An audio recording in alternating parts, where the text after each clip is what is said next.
southern hemisphere, trying to jump from continent to continent, mapping it out on Google Maps, and then mapping it out on the flat earth map, and realizing that the flat earth map showed the routes to make sense and the Google Maps didn't. And the way they were trying to hide these ridiculous routes was with fake flights. Fake non-stop flights that aren't real and you can't get. This video will just focus on some of the changes that took place since then. Like Fare Compare had to change their website and their flight search format. That happened like a couple weeks after the video came out. Also, some of the non-stops that they had out there disappeared from the searches as they were trying to figure out what to do, I'm sure. Sometimes they were in the searches, sometimes they weren't. And then also now they've added some new fake flights, so I'll go over those. And yes, even though it was a daily fight with shills and it wasn't fun, I blocked over 100 of them so far. Daily fight for 2 months, still happening, because this is a huge lie, and they're trying to keep this one a secret. And this lie in particular really pissed off a lot of people, including a lot in the airline industry, because this lie is one of the big ones propping up the flat earth lie. And this lie exposes the flat earth a lot faster than people are ready to have it exposed, including a lot of flat earthers. And I'll probably make another video on that another time. Proof! Where is your proof? How many times did I hear that? Proof is in the logic, first of all. If you know the earth is flat like I do, then logically these are not real flights. But I know people need more proof than that, besides the actions that I've seen on this video since then, which also prove it to me. But here's how we get real proof and expose it. Calling out to friends in the southern hemisphere. We need your help. Show up to these airports and look for the gate of these fake flights, and I bet you won't find one. And if you do find one, I bet there won't be a plane pulling up or any people lining up for it, because they can fake these flights to a certain extent, but they can't fake it that far. So let's expose it. Let's expose fake flights and the flat earth. The seatbelt sign is on! First, please make sure that your seatbelt is securely fastened. Seatbelts can be purchased for $5. To fasten, insert the metal fitting into the buckle and tighten the buckle by pulling the loose end away from you. To release, purchase a release flap for $7. Now I know what you're thinking. We've never paid for seatbelts before. Once we've reached our cruising altitude, your flight attendant may or may not go down the aisle with snacks. If she chooses to, each passenger will be given a single peanut. Alright, this is Expedia, and it's a Sydney to Santiago search. And I can show you that every single one of these options on this page, which is 15 or 16,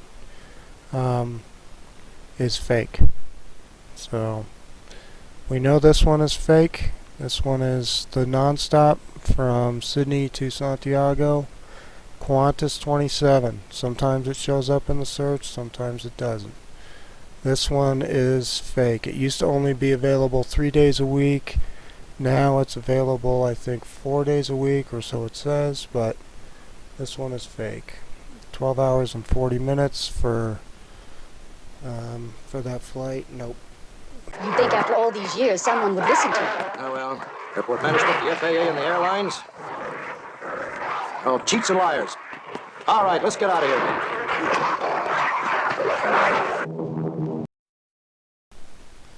The flat earth is the biggest lie of all time.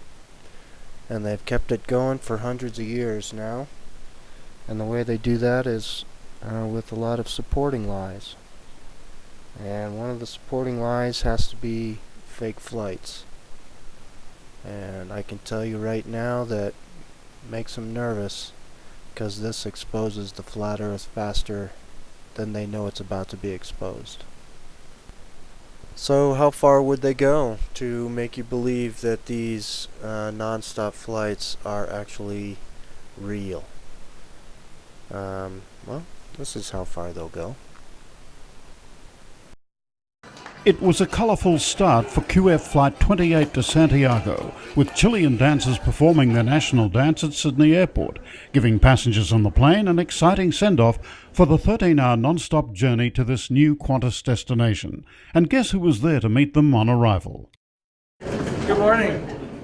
Yes, none other than John Travolta, the airline's ambassador at large in his pilot's uniform. Even workers on the ramp strained to get a look at the famous actor, who later spoke at a packed media conference. Two wonderful countries being able to come together with one flight, a non-stop flight from Sydney to Santiago. Simple trip. Do you see a plane out there? Do you? Huh? We are not going anywhere until there is a plane out there. So, that one is fake, and every single other one of these ones is fake also. Surely you can't be serious. I am serious. And don't call me Shirley. No matter what the first part does, because all these flights eventually take off from Auckland and go to Santiago, and that we've already shown is a fake flight. Do you see a plane out there? Do you? Huh? We are not going anywhere until there is a plane out there. You can't do it. So, all you really need to see, this is that 11-hour, 20-minute flight for 6,000 miles, supposedly. But not on the flat Earth map. All you need to know is that this is the same flight that's going to Auckland, 4:15 to 12:35, and you can see that all of these flights end at 12:35, no matter what the stops. This one goes through Brisbane first, so is this one, Melbourne first, so those parts can be real. I'm saying the Auckland to Santiago portion is not real. And see, they're all, so all of these flights right here on this page are fake. So whatever happens, I'm sure you try to book one and it says, oh jeepers, nothing's available. Here's your next option to either Vancouver, San Francisco, or LA. It's an entirely different kind of flying, altogether. It's an entirely different kind of flying. Here's Flight 800. This is the one that I'm talking about, the Auckland, 6,000 miles, Auckland to Santiago. Supposedly leaving every single day. Now there's another flight. Flight 1316 wasn't in the first video. Now it's a new flight, supposedly. But I'll show you, they just copied this flight. So it's just another fake flight. You can look here. 4:15 departure time every single day of the week, so they both leave at the exact same time, except for this one. This one gets there in 10 hours and 15 minutes, and this one gets there in 11 hours and 20 minutes. Surely you can't be serious. I am serious. And don't call me Shirley. So yeah, this one, same jet, same seats, all that stuff. So now they're just getting sloppy. So now there's two fake ones, and you can see that Flight 27 didn't come up. We can close these up and I'll show you that there's no non-stop in this. So interesting. And here's your dead giveaway. The Auckland flights, these are the two fakes, 813.16, 7,337 miles.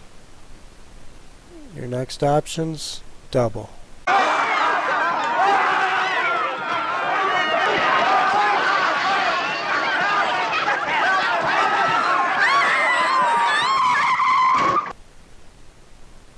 goes all the way to 15.7.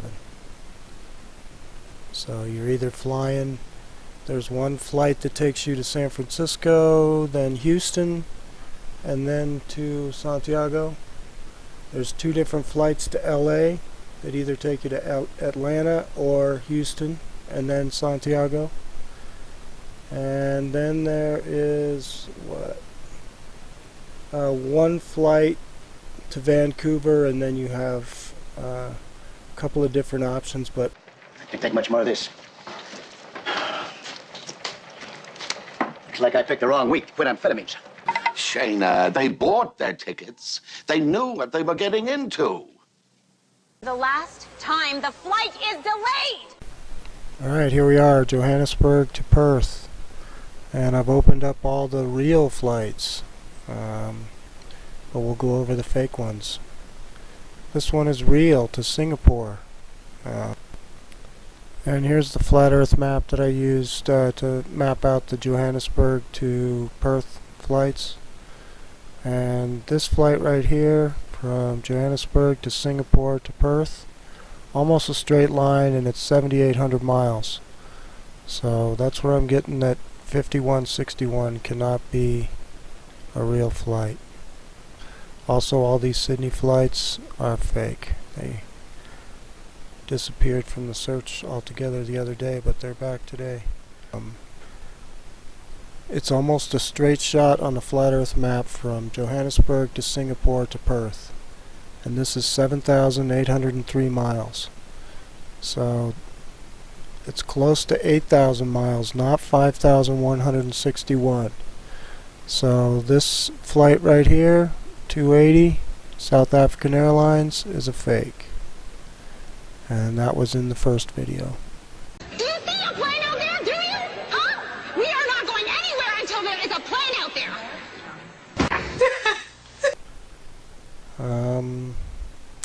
You'll see a lot of these QF64, Qantas 64. All of those are fake. Those are all to Sydney. The first flight is to Sydney, 6:10 p.m. You'll see all of them are leaving at this time. So whatever the rest of the flight is, doesn't matter, because the first flight part is fake. So this is a fake listing. Chicken or fish? Chicken or fish? You see they're listing it at even the one stop, 88.82, which is only 1 mile less than the two stop. Amazing.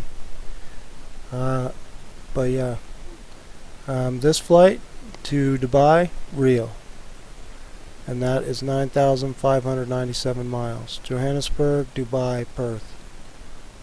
And this one is to Abu Dhabi International, and this one's real too. But all the QF64s are fake, because this first part of the flight, Qantas 64, 6,847 miles. It's a lot longer than that. And all the Sydney flights weren't even on the search the other day, about 2 or 3 days ago. Today they are. So, yep, there you have it. And you can see I'm not using any dates in this search, so that way it pulls up everything. And I'll show you. I've got everything checked over here, so any flight, any stop. These are all the different airports.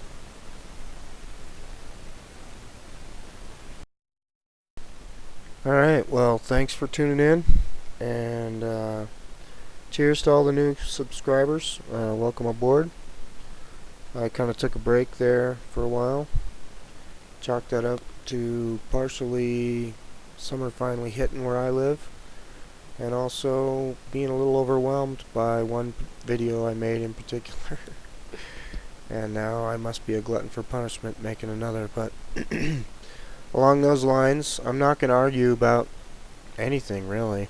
You can do your own research to find out about the flat earth. There's a lot of great videos out there made by other folks, and that's how I learned about it.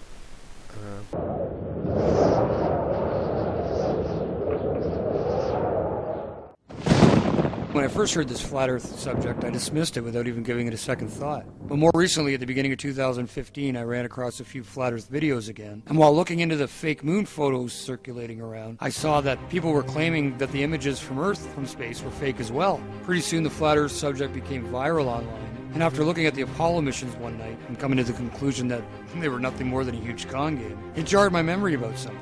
And for a very specific reason, I decided to look deeply into the flat Earth without just dismissing it blindly as so many do. Why did I look into it this time? Well, I do pray for knowledge and wisdom and discernment, but maybe the recent Apollo footage I watched helped. However, I live near a very large lake, Lake Ontario, and I happen to remember going to the beach as a kid and looking across the lake and seeing New York State coast off in the distance. I never ever thought anything about it ever, except I remember it being there when I went to the beach. Now, I've been to that beach 100 times over the years. And once this topic gained more prominence in early 2015, the first video I saw explained the curvature of the Earth and what it's supposed to be in inches per mile. And it resonated with me because I remember that I could see clear across the lake to the other coast, something that broke all the sphere Earth rules. So with NASA fakery on my mind and the memory of seeing this coastline that supposedly was too far below the horizon for me to be able to see it due to the curvature of the Earth, I re-examined the flat Earth theory. And as unbelievable as it seems, it started to make a lot of sense, especially since I did distinctly remember being able to see that far coast basically anytime I was at my local beach. And as I've said, I've been there hundreds of times over the years. But even so, I went back to the beach recently and stood at the shore. I looked south and guess what? I could see the New York State coastline just like I remember. Now, I googled the distance and it was approximately 36 miles. I learned what the curvature of the Earth is supposed to be exactly at that distance, and according to the people that believe in the sphere, I found out that the coast should have been buried below my ability to see it by almost 900 feet. That part of the New York State coast had a top elevation of less than 300 feet, so that left at least a huge 600-foot discrepancy, and even more because I could see some of the height of the far shore. Was something really wrong with the reality that they've been selling us ever since we were born? Well, I ended up becoming a little fixated on proving or disproving the concept. And at first I truly thought disproving the flat Earth would be rather easy. I thought there had to be a reasonable explanation why I could see so far beyond the so-called curve barrier. I learned about light refraction and superior mirages. I learned about perspective and horizons. I learned about how our eyes work. I viewed dozens of similar experiences on YouTube. I listened to experts and people who thought they had logical but spherical explanations. In fact, I tried for a few months to debunk the concept and just couldn't. The more I looked into it, the more sense it made, and the less likely that the sphere model we've been spoon-fed since birth was a reality. It's just flat out wrong. And as more people shared their experiences and proofs online, it only added to my growing, pretty much unwavering belief that the world is not what we've been told. And learning about how our eyes work and how perspective work helps a lot with understanding sunrises and sunsets and ships disappearing hull first at sea and other supposed sphere Earth proofs. I can't say for certain what shape the Earth is or how big it is, or if there's an Antarctic ring or a barrier beyond it, or if it's an infinite plane. Maybe everything we theorize is not complete. There are so many possibilities that it blows the mind, and the flat Earth has no real complete standard model because it's all based on us finding out things for ourselves. We agree on the facts and certain basics, but the rest is only hypothetical even if it seemingly makes sense. And as the evidence mounts for both the flat Earth and against the sphere, I wanted to create a special place where folks can learn and share what they've learned with other supporters. Differences of opinion are certainly going to come forth and should be expressed openly. But remember that the goal of my videos and their corresponding threads is to provide the opportunity to use each of us to learn and grow in any area that any of us has a problem in. If there is a thing you can't understand, then ask. Someone will have an opinion and we can go from there. If you have a point to make against what is considered an accepted flat Earth fact, please provide any relevant links or supporting proofs or videos. I am currently under the impression that the entire space program, even low Earth orbit, and all that is there, is really just a sleight-of-hand trick by a group of illusionists that have swindled the public, the governments of the world, the media, and us into believing a lie. Everybody, a small group of corporations and cabals, have almost complete control over the entire financial, educational, high-level governmental and media systems, leaving it up to real armchair scientists and normal people that can critically think and recreate experiments themselves to whatever, I do what I want. Global resistance. Where's my motherfucking soldiers at? It's time to strap up and go to war, motherfucker. We're gonna bring it right to the motherfucking front line. It's like we're living in a cage with invisible walls. The wicked zeitgeist of life making grown men crawl on their knees begging please save us from the boogeymen funded by the CIA funneled through Arabian banks. like a shank to the neck. They hit you from the back, no sweat, hold check and watch you shake and take away your freedom. You really don't need them when you're tucked away safe and protected by FEMA. Man, you must be a dreamer like the great pretender. Ask the Second Amendment, why I'll never surrender, but I'll never plead the Fifth. When it comes to September, I'ma yell it from the roof and expose the agenda. It's time to wake up and open your eyes to the matrix. This is going out to the troopers and patriots, living free and dying hard, speaking through battle scars. Astronauts to the moon. 10, 9, ignition sequence start. 6, 5, 4, 3, 2. Welcome to reality.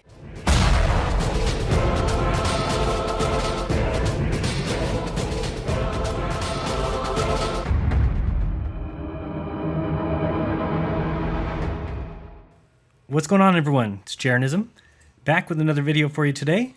Wanted to talk a little bit about Antarctica. So recently, someone who has been studying flat Earth decided to look down into Antarctica, and he found out some things that he did not know. Because I've been concentrating on Antarctica, I started looking into it. I've never really had the compunction to investigate Antarctica before. So I guess he had done months of searching and studying flat Earth, but never got around to looking into Antarctica. So he says, it's the first time I've really looked into these maps, and it seems that everybody, including the Royal Tub Thumping Brass Band, has marched through Antarctica, and the flat earthers don't know about it. As soon as he did, he saw that flights took place that go across it. He saw New Year's Eve parties. He saw tourists. And so he came to the conclusion that any good researcher would have come to, that all the flat earth researchers are stupid or they're lying. That's a good conclusion, huh, mate? Well, let me fill you in on a little research on Antarctica that I did. And maybe if you're the good Christian that you say you are, Tiger Dan, you'll apologize for calling me stupid and a liar and anything else that you said. But I've actually done tons of research, just like all of the other flat earthers that I know of have been looking at this stuff for a long time. And we simply didn't search for something on YouTube and then claim it to be a fact. That's not good research. So I'm going to show you some different things about Antarctica, so hopefully you see the difference between good research and just typing something into YouTube and saying, oh, there's the proof. Anybody can go to Antarctica because these people say they've been there. So let's begin. The Antarctic doesn't exist, and that it's the outer perimeter of this flat earth. It's nonsense. It's foolishness, and I'm ashamed to have gone along with it because this is the first time that I'm looking into this. It is not foolishness. Believing what you see or read without doing any more further research, that is what foolishness is. As far as my research goes, it is certainly not a continent. That is the conclusion you will come to if you only do basic research. A little in-depth research will reveal the truth, and that's why I'm here. So, first thing we should pay attention to, you'll notice that the planes have a peculiar thing missing: windows. So, when do you want to fly people to a certain location and not have them look out the windows unless you are fooling them about where they are flying? Let's look at the Mercator map on the screen now, the projection. What happens if you travel west from America? You'll pop out on the other side, correct? Over by Japan. Now, what happens if you travel north? Do you pop out the bottom? If you travel south, do you pop out the top? No, you don't. So, interesting little tidbit of information there. Keep that in your mind. The point that you made that I found concerning was you said that it must be a continent because people build huts there and the news goes there. And the news also went to San Bernardino, and that wasn't a real event. And the news also went to Sandy Hook. That wasn't a real event. And people can build huts anywhere. Why would they not be able to build them on the outer edge of the flat earth? I don't understand your research or your line of reasoning, but let's move on and get into these cruises into Antarctica. First of all, you can see on the screen here that they all go to these ports only. So you'll see that that is a very small section of a gigantic continent where people would all assemble and all the little cruise ports would be there. So that's very interesting. And a lot of people like me have been working very hard to figure out what is going on in Antarctica. And so what I did was I wanted to go ahead and look into booking myself a little cruise. But what they don't do is patrol the entire Antarctica, because anybody can go there. And what I find utterly stupid is the fact that there's literally tens of thousands of people moving over Antarctica every single week. So, the first thing I will do is show you why not everyone can go there.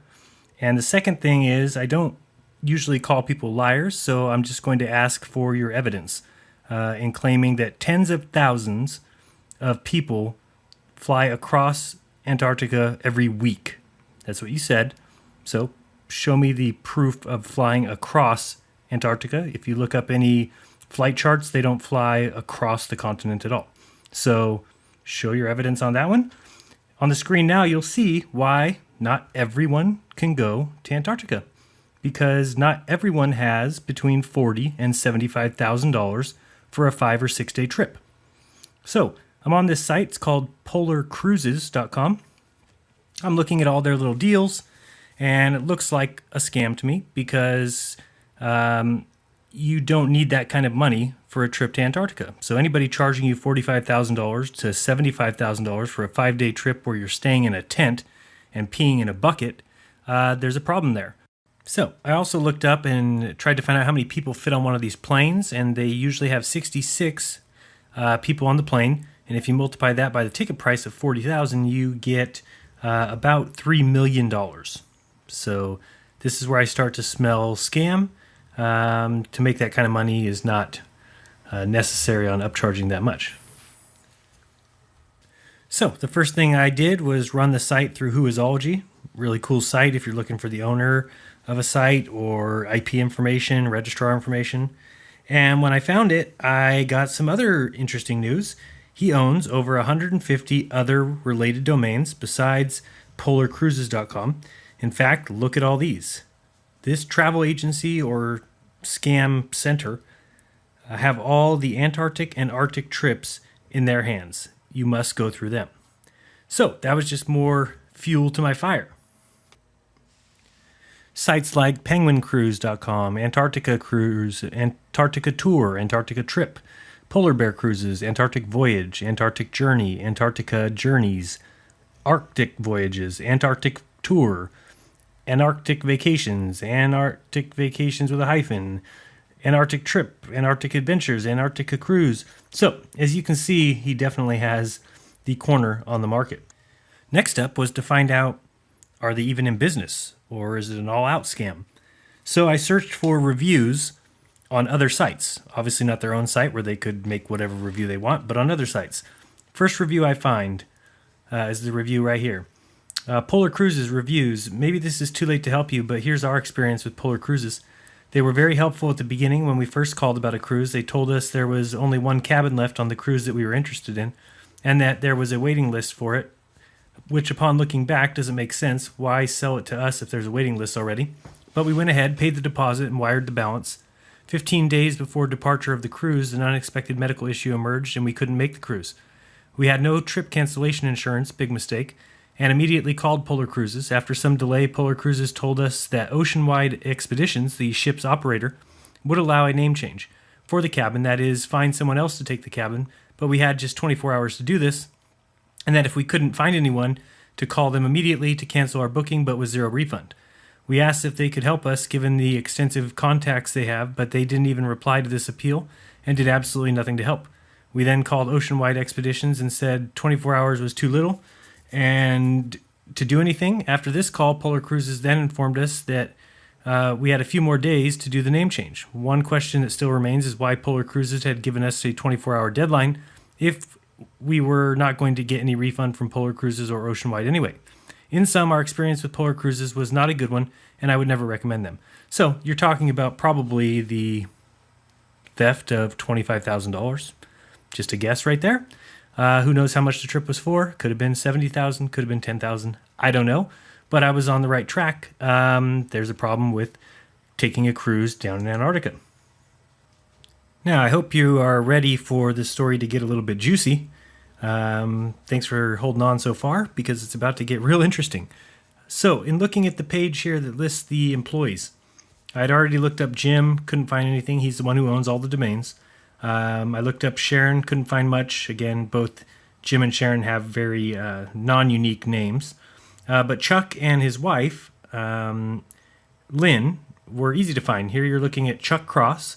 He is a Antarctic polar expedition leader, so it says. So is his wife. But they only have one photo of themselves all online. So, I mean, if you can search Google, I did here in a second, you'll see it on the screen. And that even putting her name and Bend, Oregon, where they supposedly live, turns up just that one photo and only articles that look like they come from their site or are in regards to them being travel agents. You can see here, just that one picture up at the top. So that left me with one other person. And I looked her up, and I always thank my lucky stars when I see somebody with a unique name. They're usually easy to find online. Her name is Nina Spinrad. So here it talks about her being an outdoor lover. And so I began to search Spinrad, Nina, and I get a ton of results for a Dr. Richard W. Spinrad. Who is he? Well, he was named in 2014 as the NOAA Chief Scientist by Barack Obama. Then I see Mr. Spinrad was the president of research at Oregon State before his appointment as head of the National Oceanic and Atmospheric Research Center. And, of course, we know that this travel agency is based in Oregon. So, prior to that, he was the research director for the U.S. Navy. He also is part of the global warming lie, as he is a direct and permanent representative to the United Nations Intercontinental Oceanographic Commission. He has been given awards from Bush and Obama, and now there's no way that this Nina is related to him, right? So I found a obituary for a Gene Thompson. And if you're ever looking for relationships, the best place to go is obituary, since it spells it right out for you. And in Gene Thompson's obituary, he was survived by his daughter, Elena, and her husband, Dr. Richard Spinrad, and their son, Gary, and his wife, Nina Spinrad. So for those of you following along, we now have one company who owns all the domains for Arctic and Antarctic trips. It has 5 employees. One of them is the daughter-in-law of the head honcho and President Barack Obama's selection for chief scientist for the NOAA. So that means we have a Navy veteran, a military man who has taken a military oath in charge of the ocean as chief scientist, just like all of our scientists who went to the moon, who are on the ISS or are currently or former military. Worth noting, if you spend 10, 20, 30 years in the military and then you get honorable discharge or you leave or retire, you're then considered a civilian. So if you become an astronaut, you are a civilian astronaut. So when we look closely, we can see that, honestly, most of what we think of as science has been militarized. Also wanted to point out, if you look at the screen now, you'll see I did some flight tracking. And I don't see any planes that are going anywhere near the Antarctic landmass, which really only makes sense when you think of Antarctica being the ring around the flat plane. If it were a giant continent on the bottom of a globe, why wouldn't we be crossing it to go from Australia to South America, etc.? And flat earthers just don't seem to know about this. And they think that Antarctica doesn't exist and that it's a military manned base and they don't allow anybody in there. Well, anybody can go to Antarctica.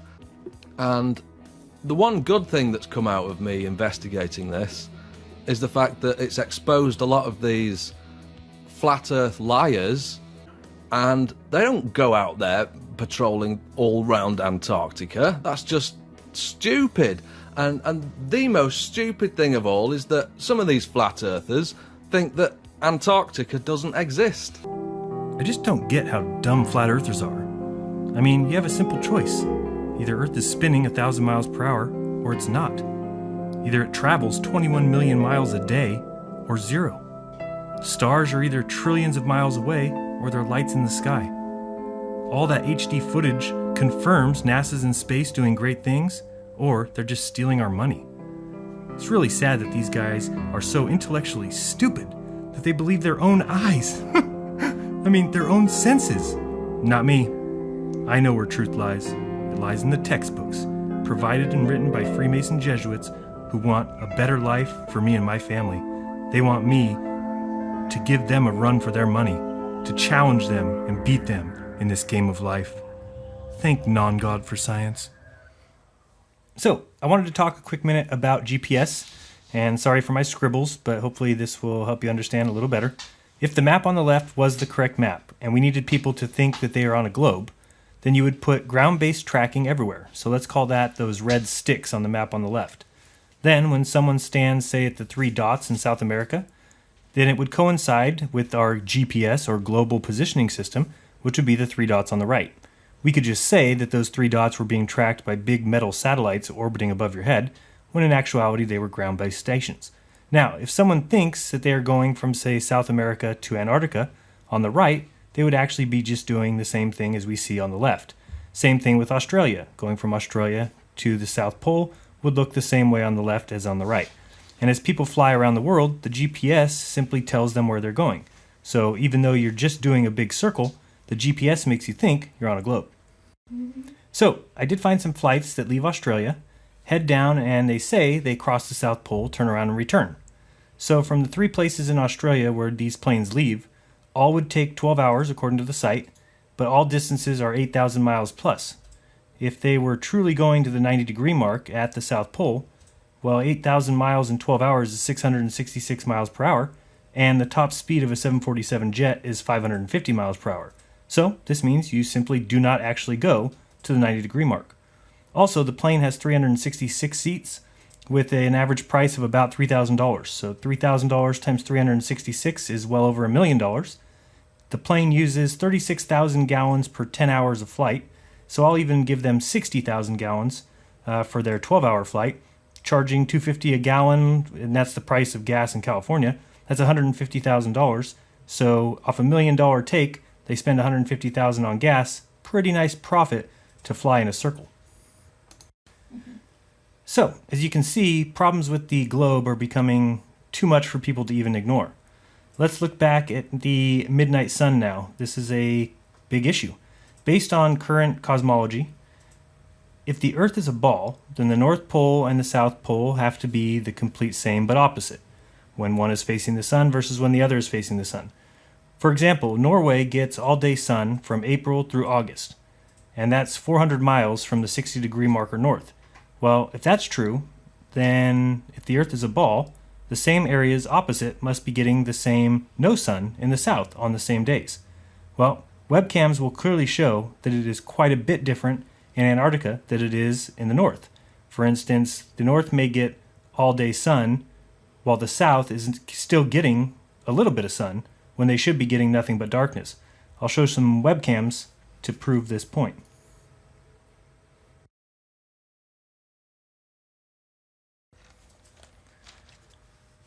So the first question you might ask is, of course, well, what is the midnight sun and where can we see it? And if we take a look at the answers we get from Yahoo's Answers.com, which I'm sure has nothing but the truth, right? It says, what months is Antarctica in total darkness? And they answer, oh, Antarctica is in total darkness all of September, October, November, December, January, February, and most of March. Well, this person didn't realize that that is the summer for the south, and they're not in all darkness for those months. It's ridiculous. So we'll look a little bit lower where we get NASA's answer. We know NASA never lies to us. NASA says that Antarctica has 6 months of darkness and 6 months of summer, and that the sun only rises and sets 1 time a year. That is complete and total bullshit. We'll see that in webcam footage in a minute. You'll see a little bit lower than their post is a post about the myth of the midnight sun, because it's a myth. That's exactly why, and I've said this many times, if somebody's lying to you, there's a reason, right? So we're lied to as kids about the polar sun or the midnight sun in the south and the midnight sun in the north. If it's a lie, there's a reason behind it. Wouldn't you agree?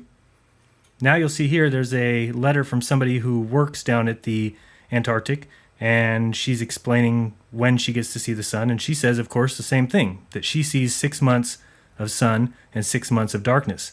Simply not true. We'll look at webcam footage which proves it. And she even says at the end, do you know why we get this? Well, it's because the Earth goes around the sun in 365 days. That completes a year. Okay, now we're going to look at some webcam footage, and from this we should be able to figure out really easily that Antarctica can't possibly be a continent on the bottom of a globe. I wanted to point this out. If you do see a black circle appear over the center of the sun, this article says that on occasion, because of the brightness of the center of the sun, it will mess up the image sensors on the camera, which creates a black dot right in the center of the sun. You can believe that if you want.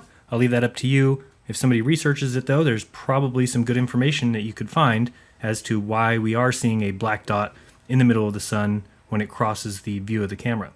So we're going to be looking at 4 different stations. The first one is Palmer. And that's right there. Second station we're looking at is Casey. And that is on the other side over here. That's one of the Australians' bases. The next one is Davis Station. And we can see that one right here. And then out on the island we have, this one here is Scott Base, another Australian one. And then out on the island we have McMurdo, which is near Shackleton's Hut. So this is a webcam footage, and I will show you wherein lies the lie. So you see the sun come and go from your upper right to your upper left. And let's watch the shadow of the stick that's straight in front of us. So the kind of green one, straight ahead. Let's watch, keep an eye on that shadow, and you'll notice that the camera simply resets.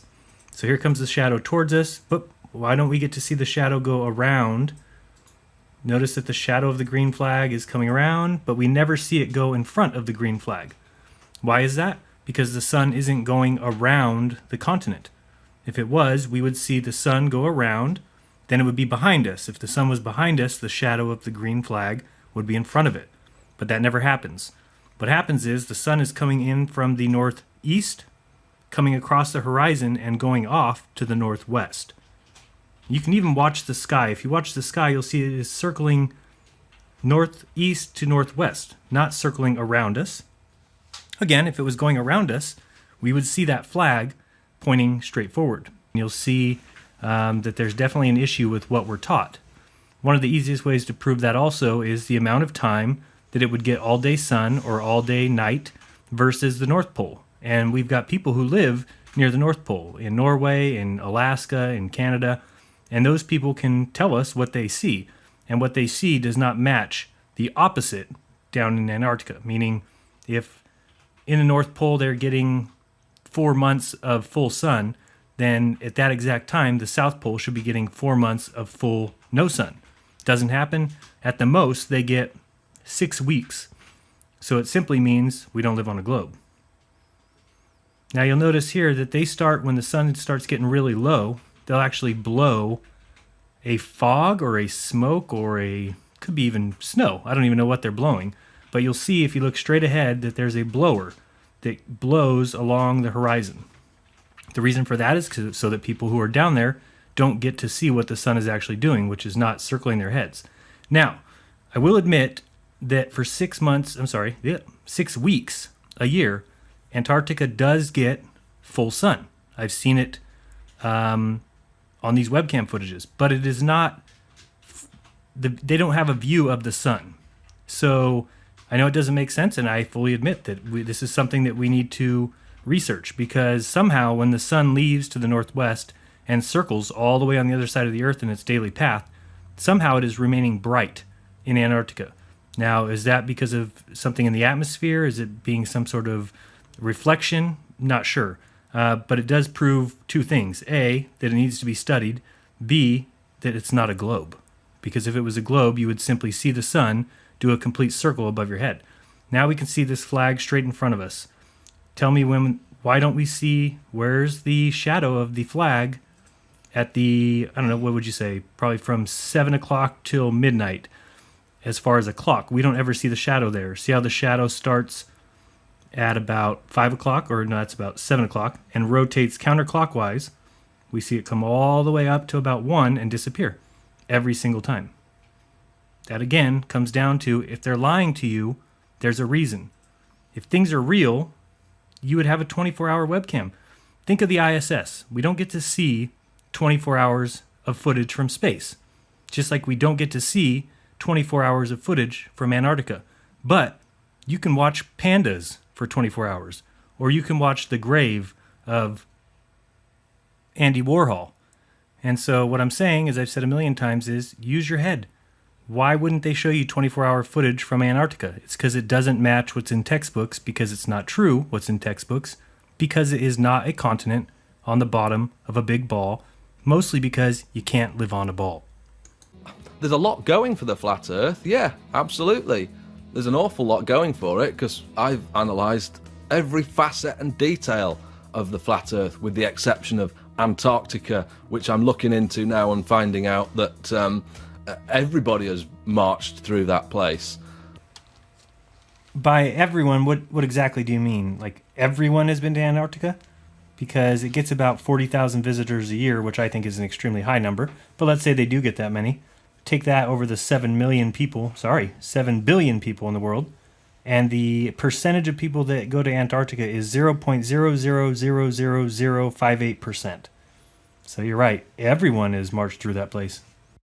But you'd have thought that these people who are pushing the idea that Antarctica doesn't exist would have done basic research first. So, I've now shown you several reasons, Tiger Dan, as to why, once I had done the research, I believe that Antarctica is not a continent on the bottom of a globe. You called me a liar, you called me stupid, and so let's see if you can admit you were wrong, or continue making claims based on zero research and zero evidence. I'm willing to admit when I'm wrong about something. And I think that it's the case that a lot of 90% of these flat earthers out there, they get something wrong, they get proven wrong, and they just ignore you and continue to spout the lies, which is what I'm seeing taking place. They'll just continue lying to you. And I'm not about lies, I'm about truth. And if I find something that contradicts the official flat earth narrative, then I'm going to point it out and show you, because I'm not about lying to people. So yeah, that's where I'm at the moment. I'm just really annoyed about this Antarctic thing. It does exist, it really is a continent, and it's down there, it's measurable, and it's not the outer perimeter of the flat earth, so something else is. And I'll continue to look into it, and I'll get back to you as I come up with more information. So hopefully you have seen that I've given you enough evidence now that you can take back the claim that you made that Antarctica must be and is a measurable continent at the bottom of a globe. It's not, and for many reasons, and I hope you can see that. Just looking at the screen now, watch this again. Keep an eye on the clock up there, the date and time in the upper left-hand corner, and watch the sun as it comes across the horizon, but it comes from the northeast, goes to the northwest, because in Antarctica, the sun's going to come into your view and then leave your view as it does its circle, its daily path throughout the flat plane that we call Earth.